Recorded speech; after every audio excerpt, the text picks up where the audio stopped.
Olá, gente! Em mais um encontro do nosso Clube da Família, sejam todos bem-vindos. Bem-vinda, Valéria. Obrigada, bem-vindas, pessoal. E da última vez, você lembra, Valéria, que a gente falou pra caramba? Extrapolada, né? Pois é, mas é tão importante, né, a gente falar sobre esse processo de a gente se conhecer e ter as condições das mudanças necessárias, né? Sim. Essa é uma das grandes magias, né, que eu acho que o ser humano, ele precisa de reconhecer, né? Tem muita gente que tem medo da mudança. Eu, pelo menos, tenho medo de que as coisas não mudem, né? Porque a mudança, quando você coloca ela planejada, orientada, você tem condições de colocar ela melhorada. E é exatamente essa proposta que nós estamos apresentando aqui para vocês, dentro deste contexto de família. E hoje, nosso encontro vai falar muito, né, sobre esse tema maravilhoso que eu sou apaixonada com ele, que é justamente sobre as mudanças e as lapidações. Viver em família significa aprender o processo de lapidação.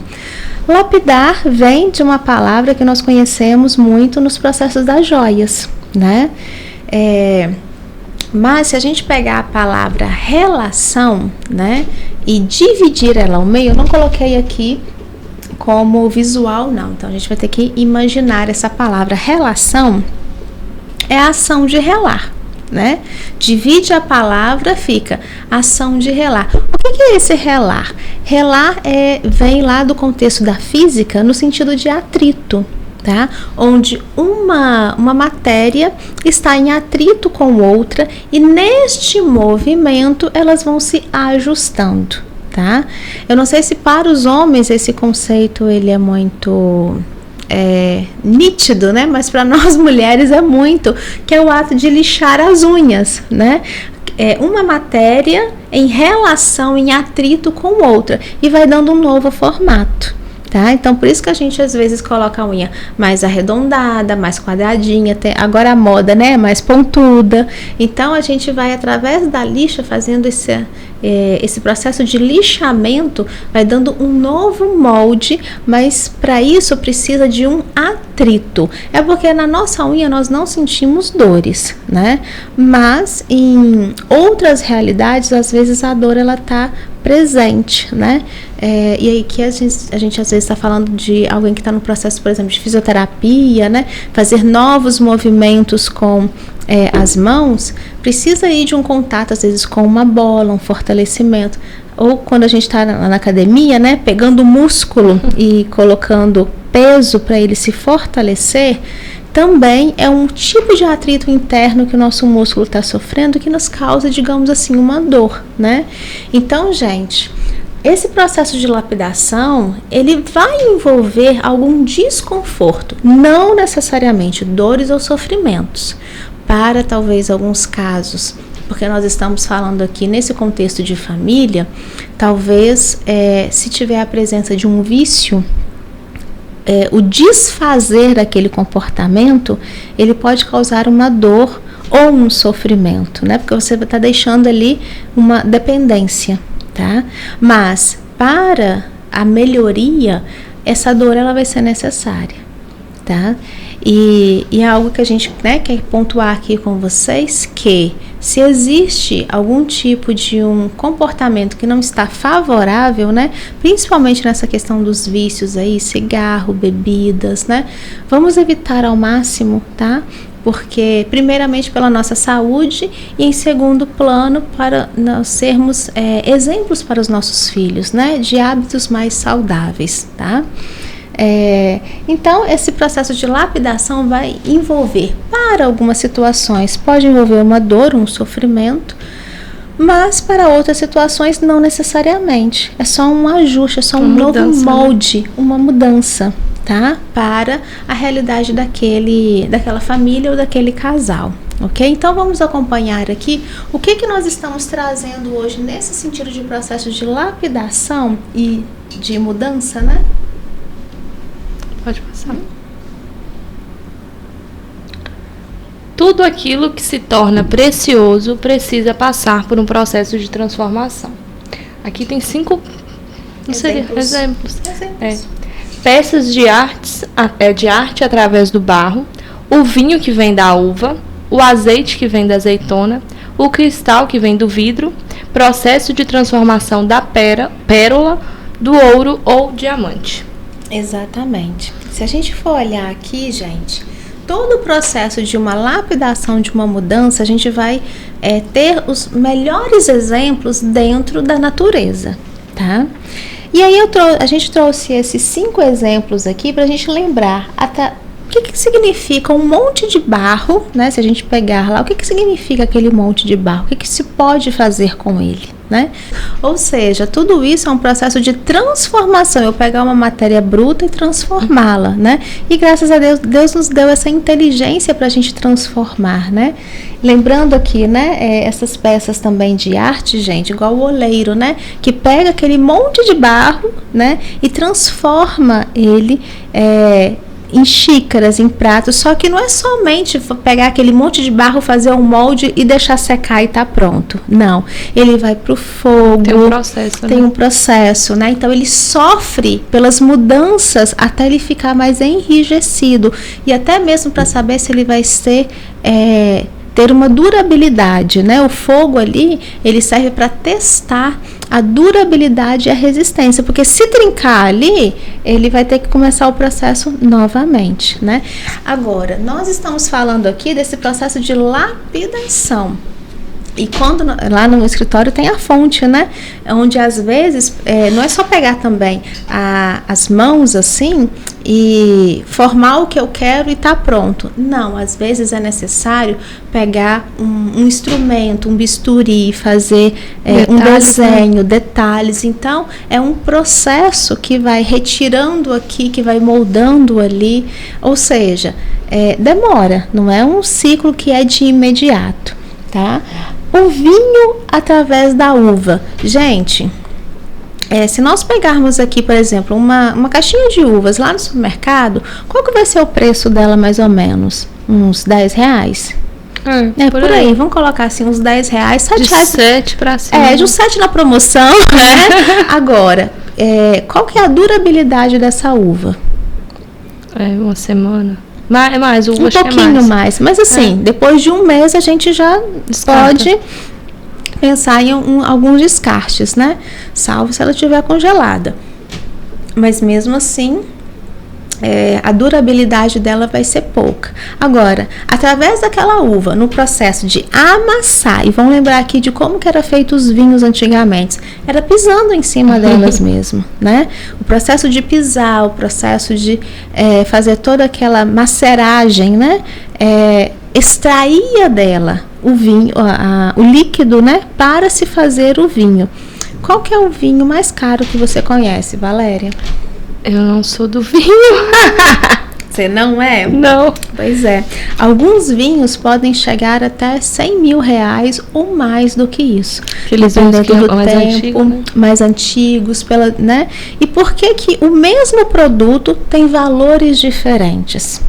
Justamente porque o processo que eles passaram foi aprimorando aquele produto, deixando ele com mais sabor e durabilidade. Quanto mais tempo no barril, também mais caro. Exatamente, né? Tem às vezes a questão da safra, né? Da qualidade da uva, enfim.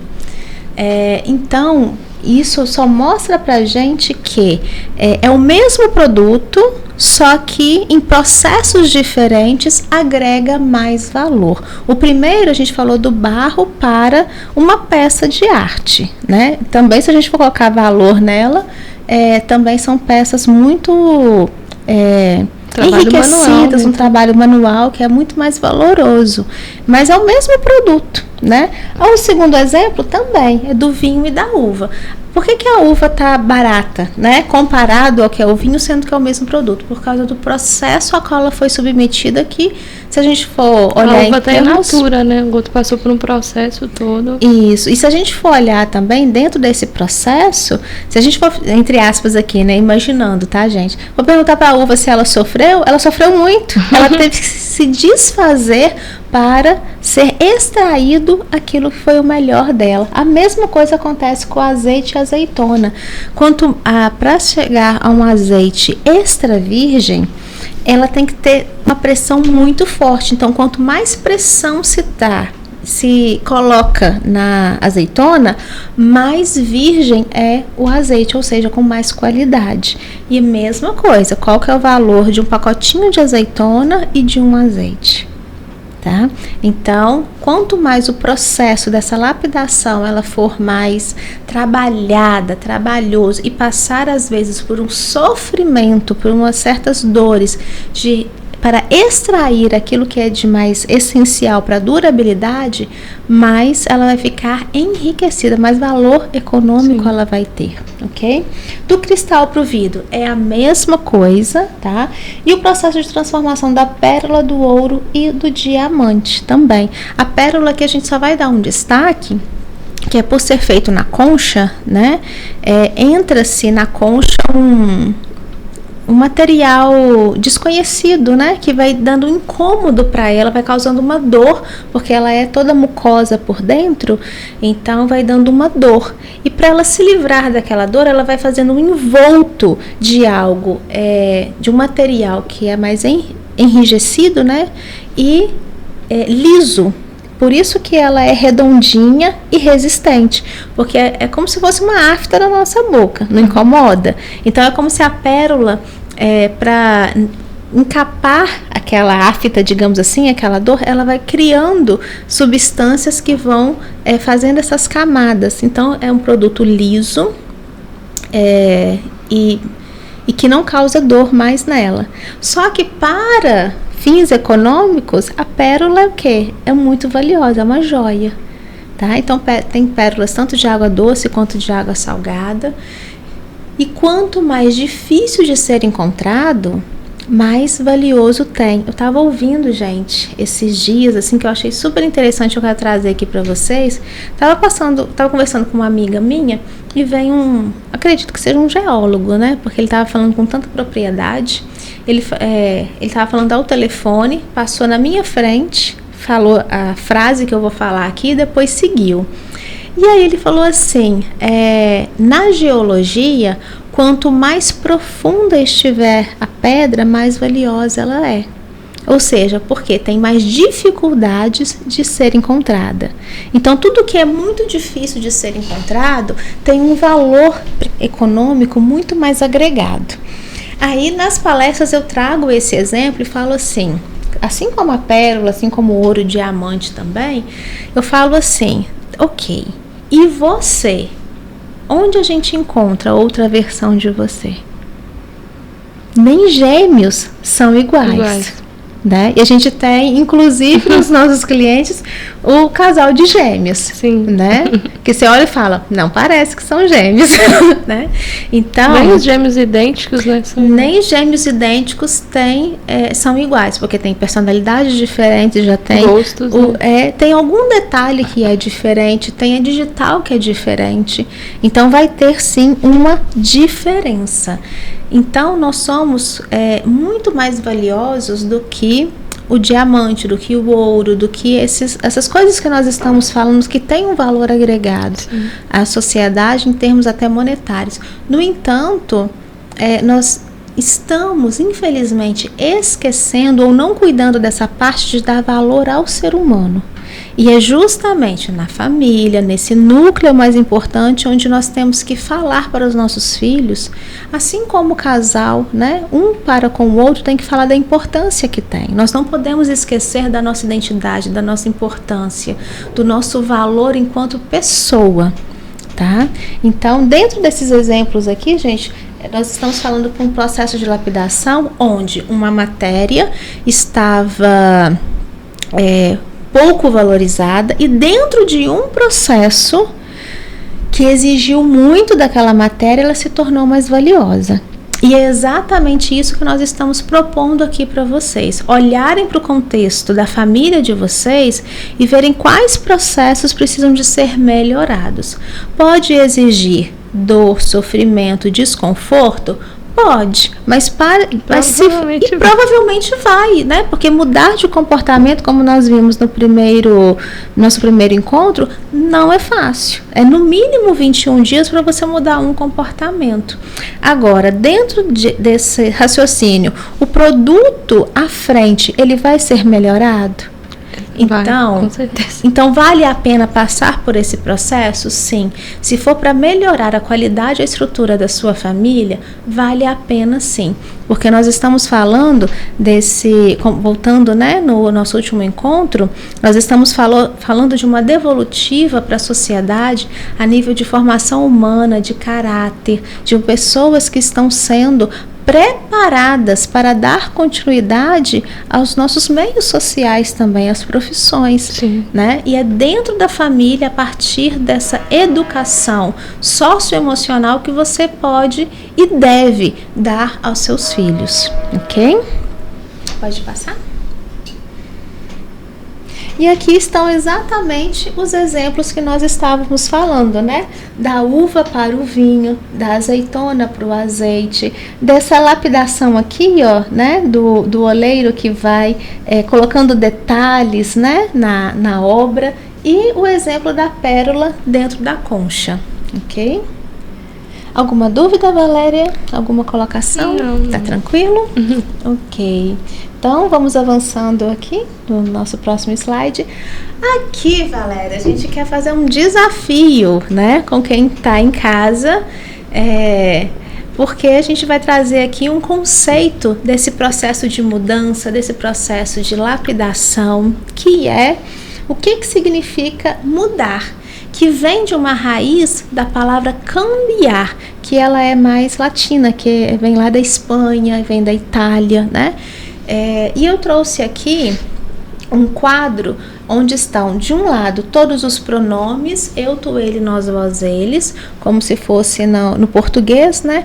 E ao lado, nós estamos falando desse verbo cambiar, né? Que é esse verbo mudar, como é a tradução dele no italiano, tá? Só tomar uma água aqui, porque a garganta vai ter que dar conta. E por que eu trago, né, na cultura italiana? Porque são as minhas raízes. Minha família veio de Treviso e Florença, desculpa, lá na região da Itália, e é uma região que eu quero conhecer ainda, né? Vou estar lá para resgatar um pouco da história, de onde, né, eles vieram, estiveram. Acho bem interessante. Tá? É por isso que eu vou trazer aqui parte dessa cultura, ok? Então aqui, ó, io cambio, tu cambi, lui lei cambia, noi cambiamo, voi cambiate, loro cambiano. Isso tudo aqui, gente, é só a pronúncia do verbo cambiar, que significa mudar. Só que a palavra cambiar a gente vê muito nas casas de câmbio. Você já ouviu falar? Já. Né? Quando a gente vai fazer uma viagem, nós vamos a uma casa de câmbio para trocar o dinheiro, né? Ou seja, trocar o valor. E quem é inteligente troca o valor por mais alto, né? Afinal de contas, a gente não quer perder. Sim. Né? Então, quem tem uma inteligência mais financeira, mais aguçada, vai trocar por um valor que é mais alto. A não ser que a sua viagem, dos seus sonhos, seja por uma moeda que seja mais baixa mesmo. Mas a gente sempre quer trocar por um valor mais alto, para justamente não acontecer nenhuma perda, nenhum prejuízo. Então, o mesmo raciocínio é para a nossa formação humana, para o nosso compromisso de melhorarmos como pessoa. A primeira mudança que acontece conosco mesmo, o primeiro beneficiado sou eu.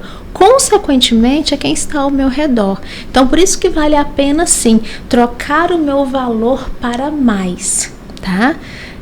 Por exemplo, se eu sou uma mulher que estou precisando de uma lapidação na minha comunicação, eu ser mais prudente, ser mais cautelosa na hora de falar, pensar antes de falar. Se eu sou um homem que eu sou mais espontâneo, ou eu também, né, não tenho tantas preocupações assim, eu ver como que eu posso ajustar, né, para o meu companheiro, minha companheira, para estar, né, numa harmonia melhor, uma comunicação melhor para com os filhos, tá? Então, o processo de mudança é uma mudança de valor, e nós precisamos de assumir essa autorresponsabilidade de reconhecer o que eu preciso mudar. Todos nós precisamos em algum momento, tá? E ouvir o outro também é um grande diferencial, porque às vezes eu não estou enxergando a mudança que eu preciso, tá? Então, lembra disso, gente. Mudar significa agregar valor, melhorar o seu valor, mas que a gente não está aqui para ser desonesta ou iludida, no sentido de não avisar para vocês que isso às vezes vai ter um incômodo, né? Um desconforto para este processo de mudança, mas que o produto final dele vai ser muito melhor. E o produto de vocês, que não é um produto físico, ele é emocional, ele é de formação humana, é da família toda, ok? Vamos viver essas mudanças, certo? Então, o que você precisa de mudar, o que você precisa de cambiar? Então, você que está nos escutando vai fazer primeiramente essa pergunta para você mesmo e depois você tem que ter a liberdade de perguntar para o seu companheiro, para a sua companheira, o que precisa de mudar, o que eu preciso de mudar, o que nós dois precisamos de mudar juntos para que a nossa família fique mais harmonizada, estruturada, afetiva, um ambiente de proteção, de aconchego, onde não só os nossos filhos possam se sentir bem, mas as outras pessoas também, os amigos, né? É tão bom a gente chegar na casa de alguém e ser recebido de uma forma tão afetuosa, tá? Então, todos nós temos essa capacidade, ok? Algum slide a mais? Gratidão, gente. Chegamos ao final, né, do nosso terceiro encontro já, né? Que bom, estamos avançando. E assumir também que nós estamos aqui, né, gente, bem novinhas, né, em toda essa estrutura. E queremos deixar aqui para vocês a liberdade de dizer pra gente o que a gente precisa de melhorar, o que a gente precisa de mudar também, né, Valéria? Sim. Tá? Se vocês estão gostando do conteúdo, talvez o que... se surgiu alguma dúvida? Se surgiu alguma dúvida, tem liberdade de entrar em contato com a gente, tá? Que nós vamos estar aqui explicando para vocês também. Se está sentindo falta de alguma coisa, se quiser a participação de algum outro profissional, fique à vontade também para vocês estarem, né, dialogando aqui conosco, porque nós estamos aqui justamente para trazer aquilo que é de melhor para vocês, ok? Muito obrigada, Valéria, por hoje, tá? Obrigada. Tudo de bom para você. Excelente semana, trabalho e tudo de bom lá na sua família. Obrigada. Até aqui, mais. Vem cá dar tchau. Só dar tchau. Só pra vocês conhecerem essa maravilha de pessoa que nos ajuda muito, tá? Vai estar fazendo parte da nossa família aqui. Olá, pessoal, tudo bem? Ai, tudo de bom. Obrigado, Kézia. Beijo, tá? Então, tchau, pessoal. Tchau, tchau. Tchau.